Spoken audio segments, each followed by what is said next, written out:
Mitsuha is a young shrine maiden who's bored of her life in the quiet town of Itomori. She yells, "I'm sick of this town. I'm sick of this life. Please make me into a hot Tokyo guy instead." Which brings us to our other protagonist, called Taki, who happens to be the hot Tokyo guy. This is where the first body switch between Taki and Mitsuha takes place, shown near the beginning, but it actually happens later. You see, Taki and Mitsuha are not only living in two different places, but also different timelines. Taki is in the year 2016, while Mitsuha is in 2013. So when they switch bodies, Mitsuha goes 3 years into the future, and Taki goes 3 years into the past. During this first switch, they have no idea who the other person is, and believe it's all just a dream. And since the two teenagers think they're dreaming, they unwittingly embarrass the other in their respective lives. We then go back in time, where we discover that it all began 1200 years ago, when a comet suddenly appeared and struck the Earth, creating a lake that the town called Itomori would be built upon. This comet is due to come again, spelling disaster when it strikes. Fast forward to our movie's timeline, and Mitsuha's mother dies. This would lead to her father abandoning his family and his duties to the Shinto shrine that they have been entrusted with.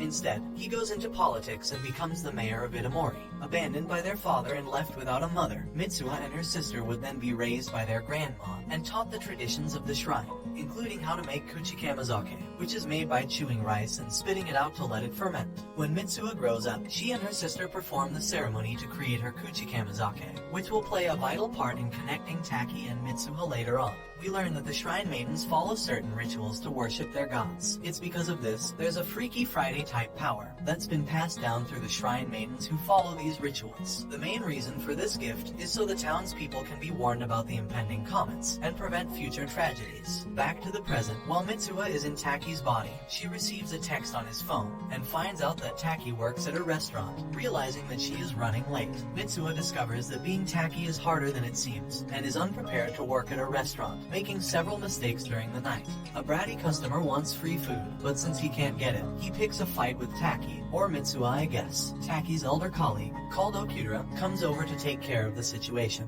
and the guy even cuts her skirt with a box cutter. After hours, Mitsuha spots the cut in his co-worker's skirt and offers to fix it. She is taken aback by this and is astonished that Taki now has a feminine side. Taki is back to normal the following day, and when he goes to work, his co-workers want to know more about his relationship with Okudera, but he doesn't know what they're talking about. All of a sudden, Miss Okudera comes in and wishes everyone a good day, winking at Taki, making him blush. Taki and Mitsuha now realize that they're not dreaming, and that they're uncontrollably body swapping. They take steps to assist each other when they trade bodies, and create ground rules by writing messages to each other in a number of ways, so they don't step on each other's toes. Mitsuha's rules say that he must be polite, and have good manners at all times. Also, he is not allowed to shower while in her body. On the other hand, Taki cautions Mitsuha to not waste his hard-earned money on desserts and candy, since he will have to work overtime if he has no money. Despite their best efforts, they can't help themselves and have a little fun at the expense of the other. At school, Taki manages to make a few guys fall in love with Mitsuha. Meanwhile, Mitsuha flirts with Miss Okudera, giving Taki a real chance with her. Both become frustrated at one another for violating their regulations. And when Mitsuha switches back to her body, her family and friends are all worried about her, as they notice she hadn't been like herself.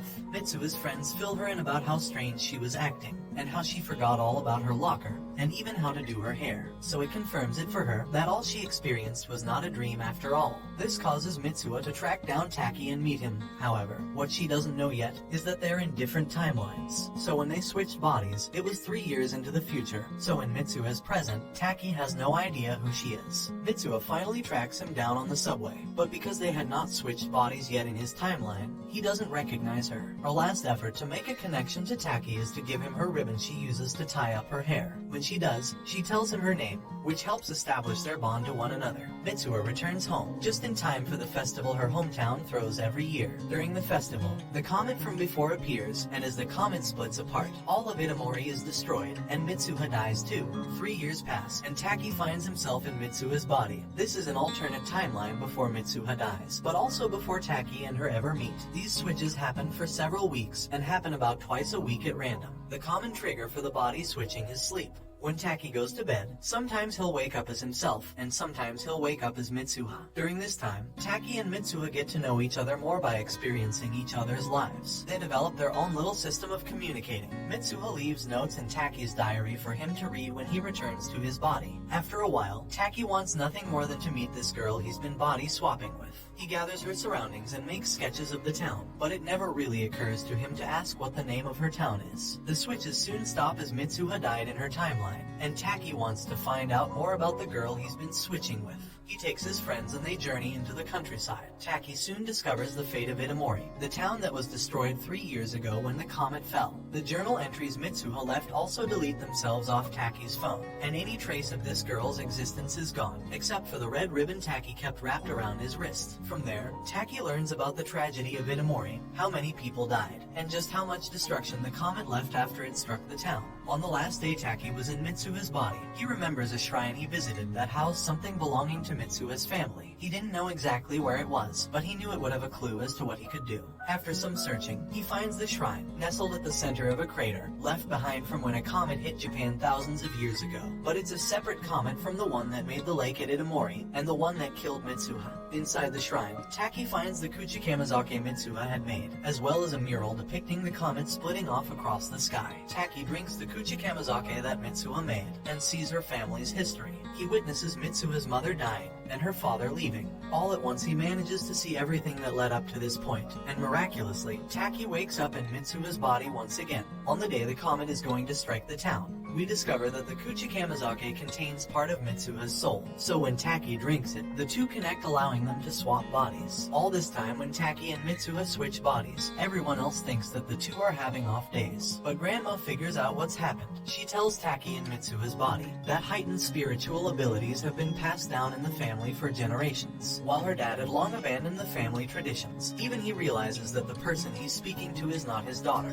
Taki knows what he has to do next, which is to save the people of Itomori from being destroyed by the comet. He gathers up Mitsuha's friends and tries to stage a bomb scare at the town festival so that the citizens will evacuate to the school building, which is outside the comet's danger zone. The plan goes underway, but while people are confused and scared of the bomb scare talk, it's not enough to convince people to evacuate, and no one is taking their warnings about the comet serious. While the plan is underway, there is one thing Taki has to do to make sure it all goes right. He has to get Mitsuha back to her own timeline in order to help save her town. Back at the shrine, twilight approaches, and where different worlds blend together, Taki and Mitsuha meet. They're still in each other's bodies, but the two finally meet and recognize one another for the first time. Emotions run high, and Taki returns Mitsuha's red ribbon, the ribbon that she gave him when they first met. By returning the ribbon, Taki accidentally severed their connection. They try and write each other's names on the other person's palm, but twilight soon ends, and the bond is broken. Taki is back in his own body and timeline, and Mitsuha is back in hers. But the comet is about to hit, and the plan to scare everyone into the school building has failed. People are not aware of the danger. She only has one chance to save her family and her town, and that involves convincing her dad to allow the emergency services to evacuate the town. While she struggles to run down a mountain and back into town, she struggles to remember the person she bonded with up there. Taki didn't get to write his name, but he did manage to write "I love you" on Mitsuha's palm. She doesn't remember who wrote this or how it got on her hand, but she can feel something inside her, something that gives her the strength to push on against the impossible odds. She reaches her father in time and manages to evacuate the city just before the comet strikes. Now that the town is saved, the timelines merge into one, and because Mitsuha never died, she and Taki live in the present, and because Taki returned Mitsuha's ribbon, neither of them remember the other's name.